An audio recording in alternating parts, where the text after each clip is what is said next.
కీర్తనలో నుండి 27వ పాట.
ఇక్కడ ఆల్రెడీ ఇర్మియా గారు ఆ చెరలో ఆయన బందీశాలలో ఉన్నట్లుగా మనం చూస్తూ ఉన్నాం. అప్పుడు దేవుని యొక్క వాక్యము ఈ ఇర్మియా ప్రవక్తకు రివీల్ అయినట్లుగా మనం చూస్తూ ఉన్నాం. 13వ వచనంలో 39:13 అండి. ఇర్మియా బందీ గృహశాలలో ఉండగా యెహోవా మాట అతనికి ప్రత్యక్షమై ఇలాగూ సెలవిచ్చెను, నీవు ఇవన్నీ కూడా ఇర్మియా భక్తునికి దేవుని యొక్క వాక్యము ప్రత్యక్షమైంది. ఏంటి ప్రత్యక్షమైంది, దేని గురించి అని మనం చూస్తూ ఉంటే ఇక్కడ పర్టికులర్గా ఒక వ్యక్తి గురించి ఇక్కడ మెన్షన్ చేస్తున్నారు. ఆ వ్యక్తి ఎవరు అని మనం చూస్తే, నీవు వెళ్ళి కూషీయుడగు ఎబెద్మెలెకుతో ఇట్లనుము. మరి ఎబెద్మెలెకు గురించి మరి చెప్తున్నట్లుగా మనం చూస్తూ ఉన్నాం. ఎబెద్మెలెక్కి దేవుడు ఒక వాగ్దానం ఇచ్చినట్లుగా మనం చూస్తూ ఉన్నాం. ఏంటి ఆ వాగ్దానం అని మనం చూస్తూ ఉంటే 17వ వచనములో, ఆ దినమున నేను నిన్ను విడిపించెదను, నీవు భయపడు మనుషుల చేతికి నీవు అప్పగింపబడవని యెహోవా సెలవిచ్చుచున్నాడు. ఎబెద్మెలెక్ గురించి ఎందుకు మరి ఇంత ప్రత్యేకించి దేవుని యొక్క వాక్యము ఇర్మియా ప్రవక్త గారికి బయలుపరచబడింది అని మనం చూస్తూ ఉంటే, మరి ఇర్మియా భక్తుడు, ఈ ప్రవక్త దేవుని యొక్క వాక్యమును మరి చెప్తూ ఉన్నప్పుడు, అంటే ఏదైతే దేవుడు చెప్పమన్నారో, అంటే చెరలోనికి వెళ్ళిపోతారు అన్న మెసేజ్ ఎప్పుడైతే ఆయన కన్వే చేయడం మొదలు పెట్టారో, ఈ ప్రజలు ఈ ప్రవక్త గారికి వ్యతిరేకంగా మారిపోయారు. రాజు ప్రవక్త కూడా ఆయనకి విరోధంగా మారి ఆయన్ను మరి బంధించి ఆయన్ని మరి ఆ చెరసాలలో ఆయనను ఉంచినట్లుగా మనం చూస్తూ ఉన్నాం. ఇదంతా మనకి ఈ యొక్క కాంటెస్ట్ అంతా తెలియాలంటే ఇర్మియా గ్రంథం 37 నుండి 38 అధ్యాయాలు మనం చదివినప్పుడు మనకి ఈ విషయాలు అర్థమవుతూ ఉంటాయి. సో ఆయన ఎప్పుడైతే ఇలాగూ ప్రకటించారో, మరి ఆయన్ని బంధించి ఇక్కడ మనం చూస్తూ ఉంటే 6వ వచనంలో ఎక్కడ ఆయన్ని పెట్టినారు అని మనం చూస్తూ ఉంటే, ఆయన్ని బంధించి మరి మల్కియా అని వాళ్ళ యొక్క ఇంటి దగ్గర ఉన్న ఆ గోతిలో ఆయన్ని దించినట్లుగా మనం చూస్తూ ఉన్నామన్నమాట. అప్పుడు వీళ్ళందరూ కూడా అందరూ దీనికి యాక్సెప్ట్ చేశారు. దేనికి అంటే ఆ యొక్క ప్రవక్తను ఈ విధంగా హింసించడానికి వాళ్ళందరూ కూడా యాక్సెప్ట్ చేసినారు. కానీ ఒక వ్యక్తి యాక్సెప్ట్ చేయలేదు. ఎవరు అని మనం చూస్తూ ఉంటే, అతని మరి ఈ ఎబెద్మెలెకు. ఎవరు ఎబెద్మెలెక్ అని మనం చూస్తూ ఉంటే 7, 8 వచనాలు కలిపి ఉన్నాయి కదండి. రాజు బెన్యామీను ద్వారమున కూర్చుని ఉండగా రాజు ఇంటిలోకి కూషీయుడగు ఎబెద్మెలెకు అను షండు వారు ఇర్మియాను గోతిలో వేసిరన్న సంగతి విని రాజనగర్ నుండి బయలు వెళ్ళి రాజుతో ఇలాగూ మనవి చేశాను. సో ఇక్కడ అందరూ కూడా అక్కడ ఈ ప్రవక్తకు వ్యతిరేకంగా చేసింది దానికి యాక్సెప్ట్ చేశారు. కానీ ఈ ఎబెద్మెలెక్ అని అతను యాక్సెప్ట్ చేయలేదన్నమాట. అంటే యాక్సెప్ట్ చేశారు, యాక్సెప్ట్ చేయడము అది వేరే సంగతి. కానీ మరి అక్కడ ఇది ఆయన ఖండించినట్లుగా ఇది రాంగ్ అని ధైర్యంగా రాజుగారికి చెప్పి మరి ఇర్మియాను అక్కడి నుంచి ఏ విధంగా అయినా విడిపించడానికి ఆయన ఒక రిక్వెస్ట్ చేశారు. అప్పుడు రాజు ఓకే చెప్పడం, అక్కడి నుండి మరలా ఇర్మియా ప్రవక్తను బయటకు తీయడం జరిగిందనమాట. సో దీన్ని బట్టి ఇర్మియా ప్రవక్త గారికి దేవుని యొక్క వాక్యము ఎబెద్మెలెకు గురించి వచ్చింది. ఈ ఎబెద్మెలెక్ ఎవరనేది కూడా మనం చెప్పుకున్నాం. ఎవరైతే ఇర్మియా గారిని ఆ యొక్క భయంకరమైన ప్లేస్ నుంచి అక్కడ ఉంచొద్దు, ఆయన్ని మనం తప్పించాలి అని వీళ్ళందరూ ఒక్క మాట మీద ఉంటే, తినొక్కడే ఎబెద్మెలెక్ ఒక్కడే నిలువబడి ఆ యొక్క ఇర్మియాను ఆ భయంకరమైన ప్లేస్లో నుంచి బయటకు తీసుకొని రావడానికి కారణమైన వ్యక్తి అన్నమాట. సో ఆ వ్యక్తి గురించి దేవుడు తన వాక్కును ఇర్మియా ప్రవక్త గారికి బయలుపరిచారు. ఏంటి అని మనం చూస్తూ ఉంటే, నీవు భయపడే మనుషుల చేతికి నువ్వు అప్పగించబడవు, నీవు నన్ను నమ్ముకుంటేవి కనుక నిశ్చయముగా నేను నిన్ను తప్పించెదను. సో వీళ్ళందరూ ప్రజలందరూ చాలామంది చెరలోనికి వెళ్ళిపోయారు. కొంతమందిని అక్కడ హతమార్చారు, అదంతా కూడా డిస్ట్రాయ్ చేసినారు.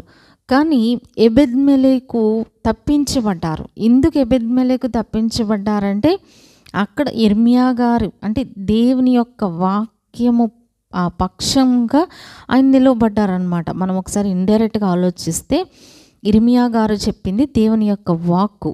సో దేవుని యొక్క వాక్కు రివీల్ అయినప్పుడు ఇంచుమించు అందరూ రాజుతో పాటు అందరూ కూడా విరోధం అయిపోయారు. కానీ ఎబెద్మెలెకు ఒక్కడే మరి తను నిలబడి ఆ యొక్క ఇర్మియా పక్షంగా మాట్లాడినట్లుగా మనం చూస్తూ ఉన్నాం. కాబట్టి ఆ ఎబెద్మెలెకు గురించి దేవుని యొక్క వాక్యం ప్రత్యక్షమైంది ఏంటంటే, నీవు నన్ను నమ్ముకుంటివి గనుక నిశ్చయముగా నేను నిన్ను తప్పించెదను. సో ఈయన ఎవరిని నమ్మారు, ఏ మాటలు నమ్మారని మనం చూస్తే అవి దేవుని యొక్క వాక్కు అని ఆయన నమ్మారు ఫస్ట్. సో అందుకనే ఆయన రాజుకు ఆ విధంగా రిప్రజెంటేషన్ ఇచ్చారు ఆయన్ని బయటకు తీసుకురావడానికి. రెండవదిగా ఏదైతే తన జీవితంలో అక్కడ మరి జరుగుతున్న ఆ సర్కమ్స్టాన్సెస్ అన్నీ కూడా మరి దేవుడు ఇర్మియా ప్రవక్త గారికి చెప్పుతున్నట్టుగా ఇర్మియా గారిని దేవుడు వాడుకుంటున్నాడు అనే విషయము కూడా ఈయన గ్రహించినారు. కాబట్టి ఇర్మియా గారి పక్షంగా అక్కడ నిలువబడినట్లుగా మనం చూస్తూ ఉన్నాం. మరి దేవుని మరి వాక్కు పట్ల ఎవరైతే ఆ విధమైన మరి స్టాండ్ తీసుకుంటారో వాళ్ళకి దేవుడిచ్చే వాగ్దానం ఏంటంటే, నీవు నన్ను నమ్ముకుంటివి కనుక నిశ్చయముగా నేను నిన్ను తప్పించదు. నేను ఎవరిని నమ్ముకున్నారండి? దేవుని మీద నమ్మకము, దేవుని యొక్క వాక్కు పైన నమ్మకం. అందరూ కూడా ఏమంటున్నారు? ఇర్మియా అన్నీ వ్యతిరేకంగా చెప్తున్నాడు, ఈ ప్రజలకు వ్యతిరేకంగా రాజుగారికి వ్యతిరేకంగా చెప్తున్నాడు, ఇక్కడ వీళ్ళందరూ కూడా చెరలోనికి వెళ్ళిపోతారని చెప్తున్నాడు అని అంటున్నారు. కానీ మరి ఎబెద్మెలెకు వాళ్ళందరూ ఆ విధంగా నమ్మారు. అంటే వాళ్ళకి ఎప్పుడు పాజిటివ్ కావాలి. అంటే వాళ్ళు సరి చేసుకోవడానికి, అయ్యో ఇర్మియా ప్రవక్త ఇలా చెప్తున్నారు కదా, మనం దీన్ని బట్టి మనం రెక్టిఫై చేసుకుందాము, లేకపోతే దేవుడు ఏం చెప్తున్నాడో దానికి మనము విధేయత చూపిద్దాము అనేది లేదు. కానీ వాళ్ళు ఏం కోరుకుంటున్నారండి? మరి ఆ యొక్క దేవుని యొక్క వాక్యంను యాజ్ ఇట్ ఈజ్గా తీసుకోవడానికి వాళ్ళకి ఇష్టం లేదు. కానీ ఎబెద్మెలెకు మొట్టమొదటిగా దేవునికి భయపడ్డారు, తరువాత దేవుని యొక్క వాక్యమునకు భయపడ్డారు, దేవుని మీద నమ్మకం కలిగి ఉన్నారు. అంటే ఇవి దేవుని వాక్కు, దేవుని యొక్క మాటలు ఇవి చెబుతున్నారు కాబట్టి ఇవి జరుగుతవి, కాబట్టి మనం కేర్ఫుల్గా ఉండాలి అనేది ఈయనలో ఉన్నది. కాబట్టి ఈయన ఇక్కడ ఇస్తున్న వాగ్దానం ఏంటంటే, నీవు నన్ను నమ్ముకుంటివి గనుక నేను నిన్ను తప్పిస్తాను. సో మనం కూడా దేవుని నమ్ముకుంటే ఆయన ఏం చేస్తూ ఉంటారండి? తప్పిస్తూ ఉంటారు. బట్ అనేక సార్లు మనం దేవుని యొక్క మాటలను నమ్మము, యాక్సెప్ట్ చేయము. దేవుని యొక్క మాటలు డైరెక్ట్గా మనకి రివీల్ అయినా కానీ నమ్మము, యాక్సెప్ట్ చేయము. మనం దాన్ని మనం చేయడానికి విధేయత చూపించం. సో దానివల్ల ఏమవుతుందంటే అక్కడ మనము దేవునికి అవిధేయత చూపించిన వారంగా ఉంటూ ఉంటాం. కానీ ఇక్కడ ఎబెద్మెలెకు దేవుని యొక్క మాటను భయపడ్డాడు, విధేయత చూపించారు కదా. అందుకని ఇర్మియా గారికి ఎబెద్మెలెకు గురించి దేవుని యొక్క వాక్యము ప్రత్యక్షమైంది. మనం కూడా దేవుని మీద పరిపూర్ణమైన నమ్మకం, నీవు నన్ను నమ్ముకుంటివి గనుక, ఇక్కడ క్లాజ్ ఉంది కదా, నీవు నన్ను నమ్ముకుంటివి గనుక నిశ్చయముగా నేను నిన్ను తప్పించదు. నిజముగా మనము దేవుణ్ణి నమ్ముకుంటున్నామా? మనం అనేకసార్లు ప్రేయర్ చేస్తూ ఉంటాం, బట్ మన మైండ్ ఏంటంటే వేవర్ అవుతూ ఉంటుంది అనమాట. సో వాళ్ళని అప్రోచ్ అయితే బాగుంటుందా, వీళ్ళని అప్రోచ్ అయితే బాగుంటుందా? సో మన ప్రయత్నాలు చేయకూడదని కాదు. సో రియల్గా మనము 100% ఆయన మీద నమ్మకం కలిగి ఉంటున్నామా అనేది మనం టెస్ట్ చేసుకోవాలన్నమాట. సో ఈ ఎబెద్మెలెకు పూర్ణముగా దేవుని మీద నమ్మిక ఉంచినారు కాబట్టి దేవుడు ఏమంటున్నారంటే, నిశ్చయముగా నేను నిన్ను తప్పిస్తాను. అందుకే మనము ఈ కీర్తనలు 91 చదువుకుంటున్నాము కదండి. ఇక్కడ ఏముందంటే మనము అతడు నన్ను ప్రేమించుచున్నాడు గనుక నేను అతని తప్పించెదను. సో ఇక్కడ ఏమంటున్నారు ఎబెద్మెలెకుతో, నీవు నన్ను నమ్ముకొంటివి గనుక. సో మనము దేవుణ్ణి నమ్మినట్లయితే ఏం చేస్తూ ఉంటాం, ఆయన్ని ప్రేమిస్తే కనుక ఆయనని నమ్ముతూ ఉంటాం. ప్రేమలో ఏముంటుందండి, నమ్మకం ఉంటుంది కదా. దేవుణ్ణి ప్రేమిస్తూ ఉన్నప్పుడు దేవుణ్ణి నమ్ముతూ ఉంటాం, అప్పుడు దేవుడు మనల్ని తప్పిస్తూ ఉంటారు. సో ఆయన మన హృదయము ఆయన పట్ల నమ్మిక కలిగి ఉంటున్నామా లేదా ఇన్నర్గా ప్రభువారు మనలను టెస్ట్ చేస్తూ ఉంటారు. అందుకని వెండికి మోస తగినది, బంగారుకు కొలిమి తగినది హృదయ పరిశోధకుడు యెహోవాయే. సో హృదయాన్ని టెస్ట్ చేయాలంటే అది దేవుని వల్లనే. ఇన్నర్గా మన యొక్క సీక్రెట్గా మనము ఏ విధంగా రియల్గా ఆయన్ని మనం నమ్ముతున్నామా లేదా. పైకి మనం ఎన్నో మంచి మాటలు సో ఉచ్చరించవచ్చు, వాటిని మనము ప్రొక్లెయిమ్ చేయొచ్చు, బట్ రియల్గా మనం నమ్ముతున్నామా లేదా అనేది మనము ఈ ఏరియాలో మనము టెస్ట్ చేసుకొని మనం కూడా ఆ విధంగా ఉండాలని దేవుని యొక్క వాక్యము ద్వారా మనము ప్రోత్సహించబడుతున్నాం. ఈ మొదటి దినవృత్తాంతాలు 5వ అధ్యాయంలో కూడా ఇక్కడ మనం చూస్తుంటే, మరి ఇశ్రాయేలీలు ఎప్పుడైతే వాళ్ళు కనాను దగ్గరకు రీచ్ అయినప్పుడు వాళ్ళు ఆ స్వాస్యమును పొందడానికి వాళ్ళు రెడీగా ఉన్నప్పుడు అక్కడ ఏం జరిగిందంటే 5:21 మనం చూస్తూ ఉంటే, రూబేనీయులు వాళ్ళు అక్కడ యుద్ధానికి వెళ్తూ ఉన్నప్పుడు అక్కడ ఏమైందంటే 5వ అధ్యాయం మొదటి దినవృత్తాంతాలు 5:20-21లో ఏముందండి, యుద్ధమందు వారు దేవునికి మొర్రపెట్టగా ఆయన మీద వారు నమ్మిక ఉంచినందున ఆయన వారి మొర ఆలకించెను గనుక వారిని జయించుటకు వారికి సహాయము కలిగెను. ఇక్కడ మనం చూస్తూ ఉంటే యుద్ధమందు వాళ్ళు దేవునికి మొర్రపెట్టగా, ఫస్ట్ ఆఫ్ ఆల్ వాళ్ళు దేవునికి మొరపెట్టారు, ప్రేయర్ చేశారు. రెండవదిగా ఆయన మీద వారు నమ్మిక ఉంచినందున, సెకండ్ స్టెప్ ఏంటంటే వాళ్ళు ఆయన మీద నమ్మకం ఉంచారు, విశ్వాసం ఉంచారు. సో ఈ రెండు కూడా ప్రేయర్ అండ్ ఫెయిత్, ఈ రెండు కూడా చాలా ఇంపార్టెంట్. ఆయన వారి మొర ఆలకించెను గనుక దేవుడు వారి ప్రేయర్ యాక్సెప్ట్ చేశారు. థర్డ్ వన్, గనుక వారిని జయించుటకు వారికి సహాయము కలిగింది. సో జయించడానికి అక్కడ వారికి సహాయం కలిగింది. ఈ 3 స్టెప్స్ అన్నమాట. ప్రేయర్ చేశారు, నమ్మకం ఉంచారు, వారికి సహాయము కలిగింది. సో మనము దేవుని పట్ల మనము నమ్మకం, నీవు నన్ను నమ్ముకుంటివి గనుక నిశ్చయముగా నేను నిన్ను తప్పిస్తాను. సో మన లైఫ్లో ఎన్నో పరిస్థితులు వస్తూ ఉంటాయి. మనము డైలీ లైఫ్లో దేవుని మీద నమ్మకము కలిగి ఆయన మీదే మనం ఆధారపడిన వారిని దేవుడు తప్పకుండా తప్పించు వారిగా ఉన్నారు. సో అక్కడ ఉన్న ఆ ప్రజలందరూ కూడా అందరూ చెరలోనికి వెళ్ళిపోయారు. ఎవరో కడుబీదలు తప్ప అందరూ కూడా చెరలోనికి వెళ్ళిపోయారు కదా. కానీ ఈ వ్యక్తిని దేవుడు ప్రత్యేకించి రక్షించినట్లుగా మనం చూస్తూ ఉన్నాం. ఎందుకు రక్షించారు అంటే దానికి రీజన్ కూడా ఇక్కడ తెలియజేస్తున్నారు. నీవు నన్ను నమ్ముకుంటివి కనుక, అంటే ఇర్మియా గారి ద్వారా ఏ యొక్క వాక్యమైతే వచ్చిందో ఆ వాక్యాన్ని ఆయన నమ్మారు. సో దేవునికి భయపడ్డారు, నమ్మారు, భయపడ్డారు కాబట్టి దేవుడు ఆయన్ని తప్పించినట్లుగా మనం చూస్తూ ఉన్నాం. కాబట్టి మన జీవితాల్లో కూడా దేవుని పట్ల నమ్మకము ప్రార్థన చేస్తూ ఉన్నాం, మనము నమ్మకం ఉంచడం.